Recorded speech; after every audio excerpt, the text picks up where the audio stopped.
Что связывает Коми и Знамя Победы, водруженное над Рейхстагом? Почему Сыктывкарский микрорайон «Орбита» носит такое название? И когда в Коми впервые посмотрели кино на широком экране? Александра Головина подготовила свежую порцию фактов о республике к ее столетию. Почему Сыктывкарская орбита носит именно такое название? Нет, это никак не связано с небесными телами, а уж тем более с космическими кораблями. Но обо всем по порядку. На фото 70-х годов одинокая пятиэтажка, огромное поле и дети, играющие в весенние лужи. Начало микрорайону положено в 63-м. Тогда в Сыктывкаре смонтировали башню высотой почти 200 метров. Кстати, она до сих пор считается одной из самых высоких в России. Через несколько лет неподалеку от телецентра установили приемную станцию системы «Орбита» в виде огромной тарелки. Через спутник она позволяла принимать сигнал из Москвы, а значит, жители Сыктывкара могли смотреть программы центрального телевидения. Именно в честь этой станции молодой микрорайон и назвали «Орбитой». Кстати, в 86-м там начинали строить оборонное предприятие с одноименным названием, но завод так и не довели до ума. Железобетонные конструкции его цехов долгие годы мозолили глаза сыктывкарцам и гостям столицы, пока, наконец, на этом месте не появились жилые дома и гипермаркет. Древко Знамени Победы изготовил наш земляк, старший сержант Александр Габов.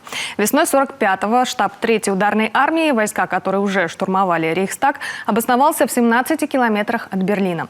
Там же разместился дом Красной армии, где и служил механиком Александр Габов. Майор Георгий Голиков и приказал за 3 дня изготовить 9 штурмовых знамен. У всех сейчас только одна мысль, одно стремление – водрузить Знамя Победы над Рейхстагом. Полотнища сшили из немецкого материала, взятого в одной из берлинских лавок. Звезду, серп и молот нанесли на ткань вручную и через трафарет. В статье Википедии, посвященной Знамени Победы, есть воспоминания начальника политотдела 3-й ударной армии Лисицына, где сказано, что древки Габов мастерил из распиленной доски, в основном из карнизов для штор, и крепил к ним полотнища. Знамя Победы над Рейхстагом водружено! Правда, сведения о том, какое же именно из 9 изготовленных знамен водружено над главным зданием фашистской Германии, разнятся. По одним данным, Берестов, Егоров и Кантария 30 апреля 45-го установили 4-й штурмовой флаг. По другим, это было 5-е по счету знамя. Сам Александр Габов тоже считал, что поднятый стяг был под номером 5. Об этом спустя 30 лет после победы ему написал майор Голиков, тот самый, который передал приказ изготовить знамена для победного водружения. В июле 45-го Знамя Победы передано в Центральный музей вооруженных сил СССР в Москве на вечное хранение. Первый в Коми республики кинотеатр появился в 23-м в Усть-Сойске на территории Центрального парка. Теперь это Кировский парк.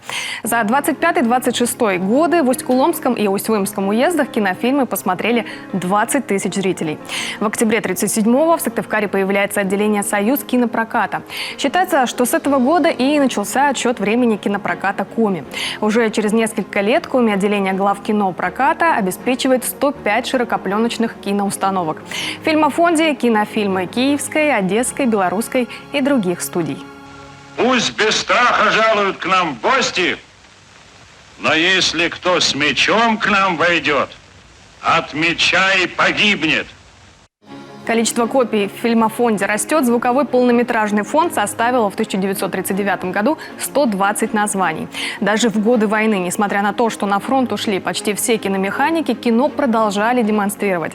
Фильмофонд пополнялся к 1945 году. В нем насчитывалось уже 544 фильма-копии. В послевоенные годы расширялась республиканская сеть, росло количество зрителей, а в 1974 году в Сыктывкаре открыт широкоформатный главный кинотеатр республики Парма.